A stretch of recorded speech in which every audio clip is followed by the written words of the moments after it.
நடிகர் ஸ்ரீகாந்துடன் இணைந்து கொக்கைன் போதைப்பொருள் பயன்படுத்திய நடிகர்கள் யார் யார் என்பது குறித்து காவல்துறை விசாரித்து வருகிறது. கொக்கைன் போதைப்பொருள் பயன்படுத்திய வழக்கில் நடிகர் ஸ்ரீகாந்த் கைதாகியுள்ளார். இதையடுத்து அவருடனான தொடர்பு குறித்து போலீசார் விசாரணை மேற்கொண்டு வருகின்றனர். ஸ்ரீகாந்த் எத்தனை ஆண்டுகளாக போதைப்பொருள் பயன்படுத்தி வருகிறார், யார் மூலம் போதைப்பொருள் வாங்கினார், சென்னையில் எந்தெந்த பப் பார்ட்டிகளில் போதைப்பொருள் பயன்படுத்தி உள்ளார், யாருடன் இணைந்து போதைப்பொருளை உட்கொண்டார் என்பது தொடர்பாக பல்வேறு கோணங்களில் விசாரணை விரிவுபடுத்தப்பட்டுள்ளது. மேலும் முன்னாள் அதிமுக நிர்வாகி பிரசாத் மூலம் வாங்கிய கொக்கைன் போதைப் பொருள் நடிகர் ஸ்ரீகாந்த் யாருக்கெல்லாம் கொடுத்தார், அதில் திரையுலகினர் எத்தனை பேர் போன்ற தகவல்களை போலீசார் சேகரித்து வருகின்றனர். நடிகர் ஸ்ரீகாந்தின் வங்கிக் கணக்கு பரிவர்த்தனைகளை போலீசார் ஆய்வு செய்கின்றனர்.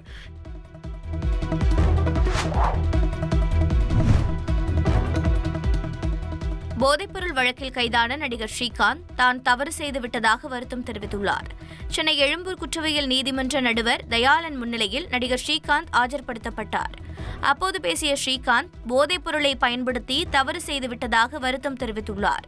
தனது மகனை கவனித்துக் கொள்ள வேண்டும் என்றும் குடும்பத்தில் பிரச்சினைகள் அதிகமாக இருப்பதாகவும் கூறி நடிகர் ஸ்ரீகாந்த் ஜாமீன் கேட்டதாக தெரிகிறது. ஜாமீன் சிறப்பு நீதிமன்றத்தில்தான் பெற முடியும் என கூறிய நீதிமன்ற நடுவர் ஸ்ரீகாந்தை நீதிமன்ற காவலில் வைக்க உத்தரவிட்டார்.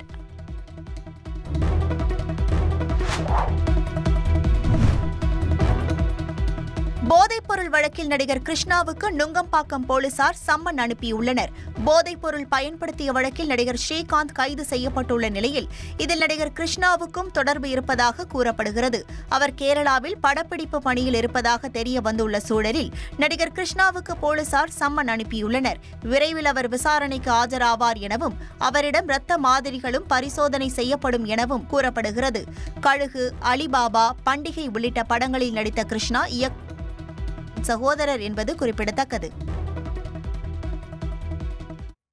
ஓடும் காரில் இருந்து பெண் வழக்கறிஞரை காதலன் தள்ளிவிட்ட சம்பவம் சென்னையில் அதிர்ச்சியை ஏற்படுத்தியுள்ளது. என்ன காரணம் பார்க்கலாம் இந்த தொகுப்பில்.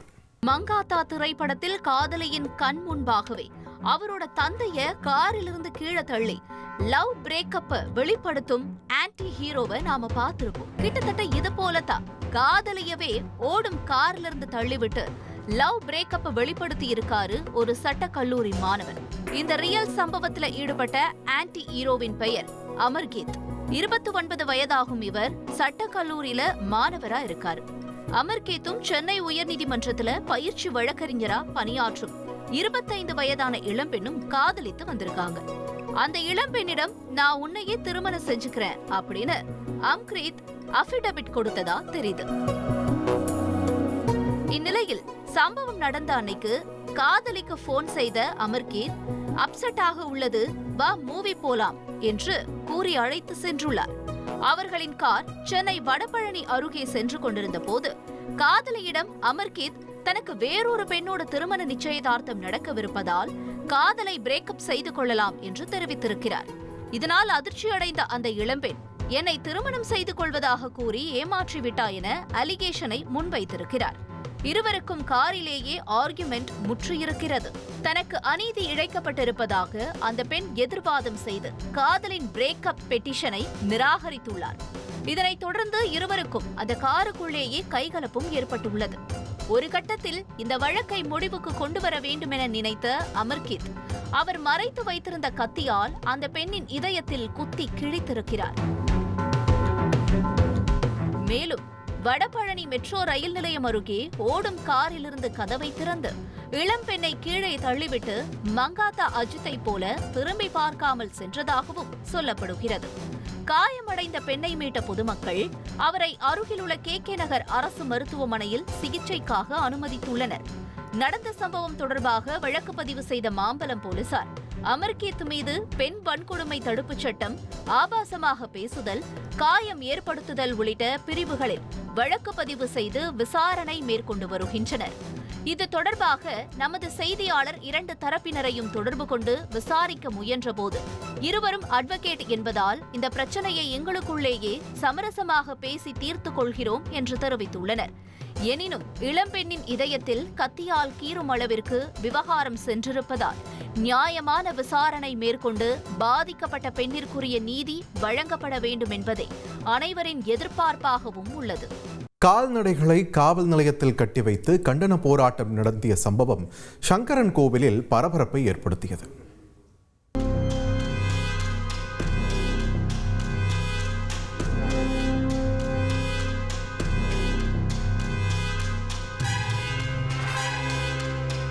கரிவலம் வந்த நல்லூர் காவல் நிலையம் திடீரென மாட்டுத் தொழுவத்தைப் போல காட்சியளித்தது. ஒரு குற்ற வழக்கில் இந்த மாட்டின் உரிமையாளரை போலீசார் கைது செய்த காரணத்தால் அவர் வளர்த்த மாடுகளை மேய்ச்சலுக்கு அழைத்துச் செல்ல ஆள் இல்லை என கூறி காவல் நிலையத்தில் கட்டி வைத்து ரகளையில் ஈடுபட்டுள்ளனர். மாடு அதன் கோமியத்தால் ஸ்டேஷன் வாசலை தெளித்து சாணம் போடுவதற்கு முன் தயவு செய்து அதனை ஒட்டி அழைத்துச் செல்லுங்கள் என போலீசார் எவ்வளவோ வலியுறுத்தியும் கோளாறாக வந்திருந்த 2 இளைஞர்கள் அவர்களின் நூதன போராட்டத்திலிருந்து பின்வாங்கவில்லை. இந்த கலகலப்பான கண்டன போராட்டத்திற்கு தலைமை தாங்கியவர்கள் ரஞ்சித் மற்றும் ராமச்சந்திரன். இவர்கள் மீது ஏற்கனவே சில குற்ற வழக்குகள் உள்ளது. காவல்துறையினரை கடுப்பேற்றும் வகையில் எதற்காக இந்த வினோத போராட்டம் என்பதை தெரிந்து கொள்ள செய்தியாளர் சுப்பிரமணியை விசாரணையில் களமிறக்கினோம். காவல்துறையினரால் கைது செய்யப்பட்ட மாட்டின் உரிமையாளரின் பெயர் பரமசிவம். தென்காசி மாவட்டம் சங்கரன் கோவில் அருகே உள்ள பச்சேரி கிராமத்தைச் சேர்ந்தவர். இவர் மீது அதே பகுதியைச் சேர்ந்த பாக்கியத்தாய் என்கிற பெண்மணி காவல் நிலையத்தில் புகார் அளித்துள்ளார். அதில் தான் வளர்த்து வந்த மாடுகளை பரமசிவம் தொடர்ந்து அவிழ்த்து விடுவதாக பாக்கியத்தாய் குற்றம் சாட்டியிருந்த நிலையில் காவல்துறையினர் பரமசிவத்திடம் விசாரணை மேற்கொண்டு அவரை கைது செய்துள்ளனர். இதையடுத்து சென்ற ஞாயிற்றுக்கிழமை மாலை பரமசிவத்தின் மகன் ரஞ்சித்தும் அவரது கூட்டாளி ராமச்சந்திரனும் ஃபுல் போதையில் தந்தை வளர்த்த மாடுகளை கரிவலம் வந்த நல்லூர் காவல் நிலையத்திற்குள் ஓட்டிச் சென்று மாடு மேய்க்க ஆளில்லை என கூறி காவல் நிலையத்திற்குள்ளேயே அதனை கட்டி வைத்து ரகளையில் ஈடுபட்டுள்ளனர். காவல்துறையினரோடு கடும் வாக்குவாதத்தில் ஈடுபட்ட ரஞ்சித்தும் ராமுவும் அதன் பிறகு மாடுகளை அழைத்து கொண்டு மறுபடியும் வீட்டிற்கு திரும்பியுள்ளனர். இதையடுத்து அரசு ஊழியரை பணி செய்ய விடாமல் தடுத்தல், போலீசாருக்கு கொலை மிரட்டல் விடுத்தல் போன்ற பிரிவுகளின் கீழ் இருவரின் மீதும் வழக்கு பதிவு செய்யப்பட்டிருக்கிறது. காவல்துறையினர் தங்களை தேடி வருவதை அறிந்த ரஞ்சித்தும் ராமுவும் அவர்களின் பிரம்மாஸ்திரத்தை கையில் எடுத்துள்ளனர். இருவரும் பட்ட பகலில் ஃபுல் போதையில் செல்போன் டவர் மீது ஏறி காவல்துறையினருக்கு தற்கொலை மிரட்டல் விடுத்திருக்கிறார்கள். தகவல் அறிந்து சம்பவ இடத்திற்கு விரைந்து வந்த தீயணைப்பு துறையினரும் டிஎஸ்பி செங்கோட்டுவேலனும் தற்கொலை மிரட்டல் விடுத்தவர்களிடம் சமாதான பேச்சுவார்த்தையில் ஈடுபட்டுள்ளனர். டிஎஸ்பி செங்கோட்டுவேலன், ராமச்சந்திரா முதல்ல கீழிறங்கி வாப்பா பேசிக்கலாம் என அன்போடு அழைத்தது காவல்துறையினரின் பரிதாப நிலையை உணர்த்துவதாக இருந்தது. ராமச்சந்திரா இறங்கு, ராமச்சந்திரா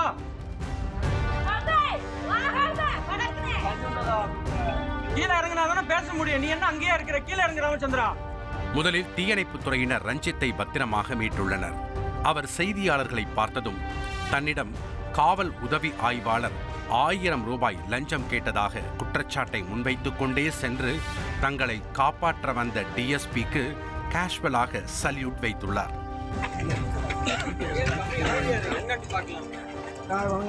அமைதியார் அமைதியார் அமைதியார் அமைதியார் பாத்துக்கலாம்.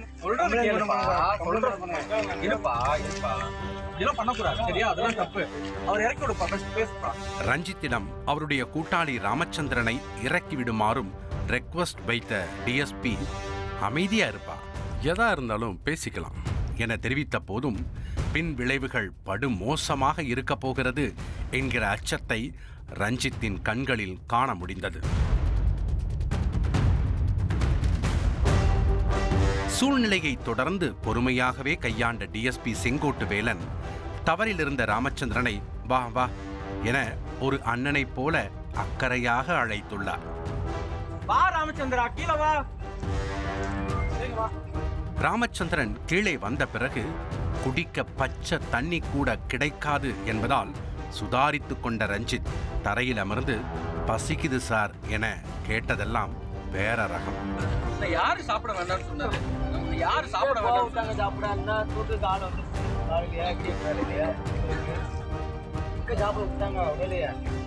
சாப்பிடவே விட மாட்டாங்க சார், தூக்கிட்டு போறதுக்கு ரெடியா இருக்காங்க என ரஞ்சித் வெள்ளந்தியாக பேசிக் கொண்டிருக்கும் போதே ராமச்சந்திரன் நான் தலைகீழாகத்தான் குதிப்பேன் என அந்தரத்தில் சாகசம் செய்து அனைவரையும் அலற வைத்துள்ளார்.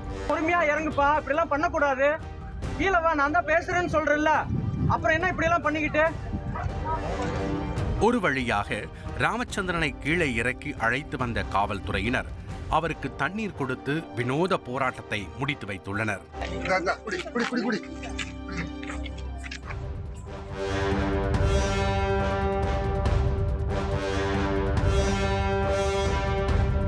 இதையடுத்து அங்கு காத்திருந்த செய்தியாளர்களுக்கு முன் நடந்த சம்பவத்தை ராமச்சந்திரன் விவரிக்க முயல அவரை காவல்துறையினர் சரசரவென இழுத்துச் சென்று போலீஸ் வாகனத்தில் ஏற்றி அழைத்துச் சென்றிருக்கிறார்கள்.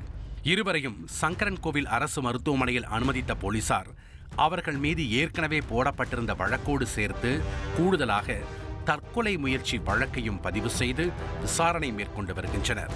மேலும் ரஞ்சித் காவல் உதவி ஆய்வாளர் தன்னிடம் 1000 ரூபாய் லஞ்சம் கேட்டதாக முன்வைத்துள்ள குற்றச்சாட்டையும் உயரதிகாரிகள் விசாரிக்க வேண்டும் என்பதே அவரது உறவினர்கள் முன்வைத்திருக்கும் கோரிக்கையாக உள்ளது.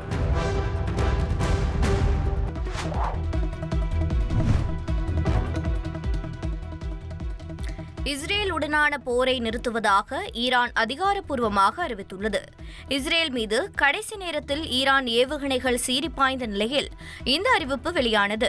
போர் நிறுத்த உடன்படிக்கை அமலுக்கு வந்ததால் ஈரான் தலைநகர் டெஹ்ரானில் அமைதியான சூழல் நிலவுகிறது.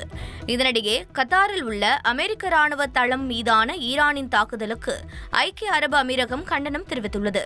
கத்தாரின் பாதுகாப்பை அச்சுறுத்தும் எந்த ஒரு தாக்குதலையும் திட்டவட்டமாக எதிர்ப்போம் என அமீரக வெளியுறவு அமைச்சகம் தெரிவித்துள்ளது.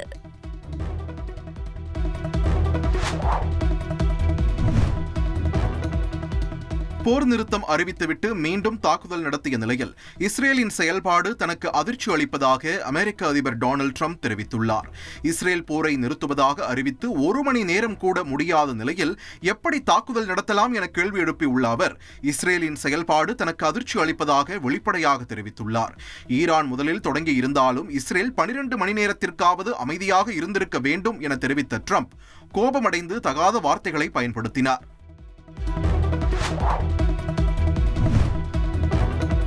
அகமதாபாத் விமான விபத்தில் கைப்பற்றப்பட்ட கருப்பு பெட்டி இந்தியாவிலேயே ஆய்வு செய்யப்படும் என மத்திய விமான போக்குவரத்து துறை அமைச்சர் ராம்மோகன் நாயுடு கூறியுள்ளார்.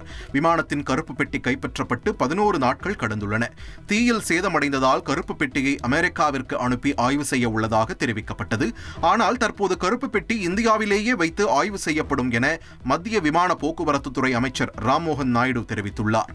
இந்தியாவின் விமான விபத்துகள் விசாரணை ஆணையத்திலேயே கருப்பு பெட்டியில் உள்ள தகவல்கள் டீகோட் செய்யப்படும் என்றும் அவர் விளக்கம் அளித்துள்ளார்.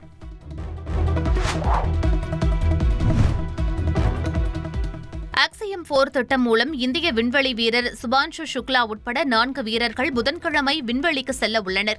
4 விண்வெளி வீரர்களை சர்வதேச மையத்திற்கு அழைத்து செல்லும் ஆக்சியம் 4 திட்டம் வாயு கசிவு, மோசமான வானிலை உள்ளிட்ட காரணங்களால் இம்மாதம் 4 முறை ஒத்திவைக்கப்பட்டது.